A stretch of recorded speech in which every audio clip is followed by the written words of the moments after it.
Alright, welcome back mga ka-Johnny. Dito pong muli ang inyong lingkod ka-Johnny ng Janitor TV at ito ang Johnny Depp, usapang utang, usapang ola. So sa mga hindi pa po nakasubscribe, please subscribe my channel, like, share, hit yun na yung notification bell para lagi po kayong updated sa mga videos na ginagawa natin dito about sa information, sa online lending apps, sa review at mga importanteng mensahe para sa mga biktima ng online lending ng mga ola.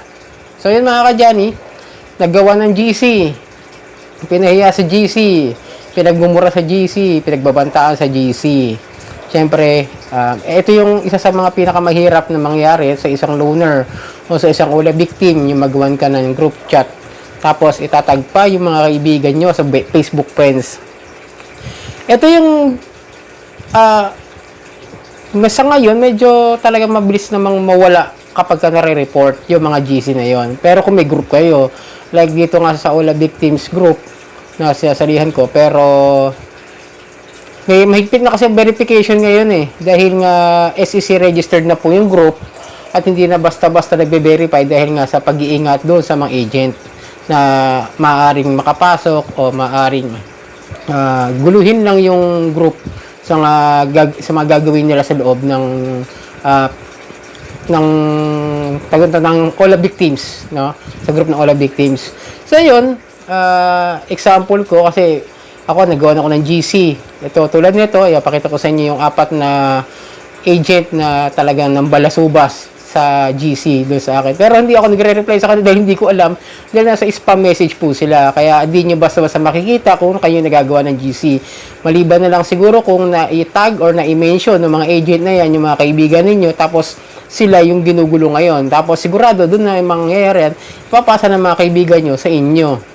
Pero kung hanggat maaari alam nyo wala kayong pangbayad o wala kayong may pangbabayad dyan sa mga ola na inutangan ninyo, agahan nyo na lang, talaga gagawin talaga kayo ng mga ganyan ipopost kayo niya sa social media at gagawin kayo ng GC. Talagang yan ang number 1 na isa sa mga gagawin sa inyo ng mga ola agent. Kaya mag-deactivate na lang kayo, mag-only me. Sa Messenger, ganun din. Huwag kayong basta-basta mag-accept ng mga messages sa spam. Kasi nga pag nasa spam, di yan basta-basta makikita Kailangan puntahan nyo muna yung notifications, yung sa settings ng Messenger para makita. Like ito, itong 4 na ito. Isa dyan, pinusa ko. Ayan, pakita ko sa inyo yan.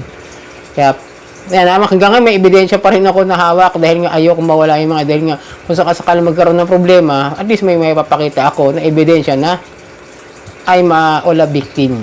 Ayun, pakita ko sa inyo. Yung ibang mga sinabi, ayan, pakita ko sa inyo yung mga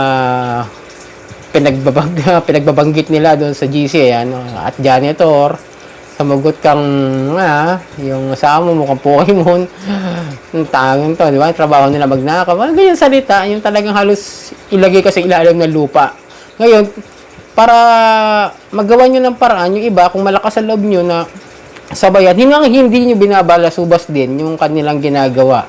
Daanin lang ninyo sa legal na mga pagpo-post, like mag-share kayo, ilagay nyo dyan kung kaya nyong basahin pero kung medyo mahina po yung inyong kakayahan o yung inyong mentalidad na sa mga ganitong klase ng mga mensahe o ng mga chinachat nila sa inyo, huwag nyo na lang basahin. Tapos kausapin nyo na lang yung mga FB friends ninyo. Kaya kung kaya nyo isa-isahin yung mga Facebook friends ninyo na nasa timeline na nakatag, tanggalin nyo na lang, hide nyo. Tapos kung kaya nyo isa-isahin yun, kung mas mabuti kasi yung wala kayong nakatag sa kanila dahil sigurado sila ang guguluhin ng mga yan. Ito pa yung mga sinabi nila, janitor, kakapalan ng mukha, map mo, pinapairal mo na, gusto mo lang pa namin pati picture na kinakasama o makapalan mo ka. Parang ganyan, dami niya kung sino-sino. Janitor, baka maglinis ka na lang dyan, magnanako kang magbasa-basa ka lang. Pero actually hindi ko nababasa dahil di ko talaga alam. Nasa spam message kasi. Ayan, kapal masyado. Mukha mong hayop kang magbayad ka ng utang mo. Tignan mo yung itsura mo dito, nakangiwi ka pa. Kasi ako pag umingiti ako, ganoon talaga akong umingiti. Gagawin natin, yun naman na-receive ko. Pero di tayo, yung mannerism ng mga may may mga gumagamit ng mga kung ano-ano na bisyo. Alak lang bisyo ko. Ayan, kung makapagsalita, di ba, akala nyo, talagang halatang-halatang mga walang pinag-aralan. Yan naranasan sa Iyon, pero ngayon, kung may problema rin siya, may i-update ako sa inyo kay Iyon sa sunod na mga videos, mga ka-Johnny. Yan, Di ba? Kita nyo kung gaano kabalasubas magsalita sa group chat yung mga agent na yan. Kaya nga, hanggang ngayon, hanggat kaya ko ano, pero kaya ko naman silang ano yun basahin dahil nga, nakapag-move na tayo for ilang months. Ayan, ganyan katitindi, di ba?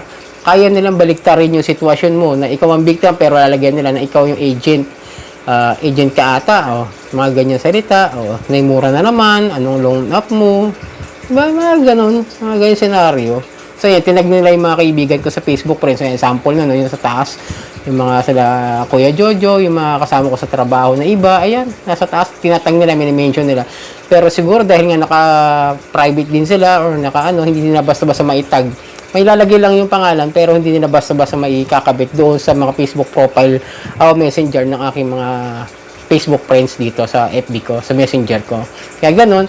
Kaya kung ako sa inyo mga ka-Johnny, habang maaga pa at di talaga kayo makakapagbayad, kung alam nyo talagang wala kayong kakayahan na mabayaran ito sa due date ninyo, unahan nyo na lang na ito hindi ko sinasabing takbuhan nyo yung salita.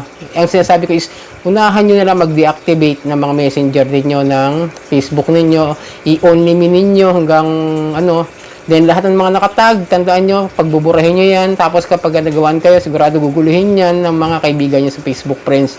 Kaya hanggat maaari, pinapayo ko nga lagi ko sa inyo, huwag nyo nang subukan na manghiram sa mga online lending apps. Kaya hanggat maaga kung makakaano na kayo, medyo ramdam nyo na may haharas na kayo, may magte-text na kung ano-ano, no, mag-report na kayo hanggat mas maaga kasi talagang guguluhin na kayo niyan, talagang lahat ng nasa contacts ninyo kahit sa messenger nga katulad niyan, nag-i-invade na sila ng privacy para lang makapaningin, lalo ngayon December. Kaya nga may mga tatanong sa akin kung gagawin sa GC, ayun ang pinakamainam na gagawin ninyo, mag-private kayo, deactivate. Kung kaya nyo sabayan yung mga lagyan nyo yung sa mga sa messenger nyo ng mga legal basis kung saan pwede kayo magsampa o saan sa paano kayong paraan makakalaban sa kanila ng legal. Lagyan nyo ng mga videos na kung saan ay pwede kayo magsampa ng kaso sa kanila sa pagbabanta, sa pagpapamahiya, sa cyber libel,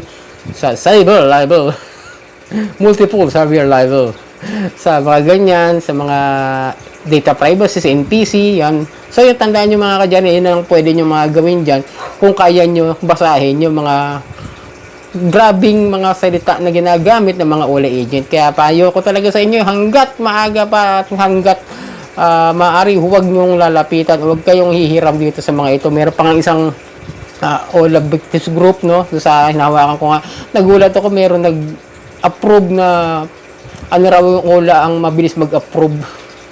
Pinapaiwas ko nga mag-approve dahil nga pagka nakita ko yun, talagang automatic ibaban ko talaga yun pagka nakita ko ulit na may nag-post ng ganun. Tanggalin ko talaga yung mga member. New member pa naman yung nagtanong. Siguro galing sa kabilang group yung sa Loan Up Philippines. Tapos akala itong group ng OLA victims ay mga farmer din. So yun mga ka-Johnny na, paayo ko sa inyo, mag-ingat kayo sa paghiram sa mga online lending app. At kung ayaw nyo magawa ng GC katulad nito, huwag na kayo humiram sa mga yan. So, ito ang inyong lingkod ka, Johnny ng Johnny Tour TV. At ito ang Johnny Depp, usapang utang, usapang OLA.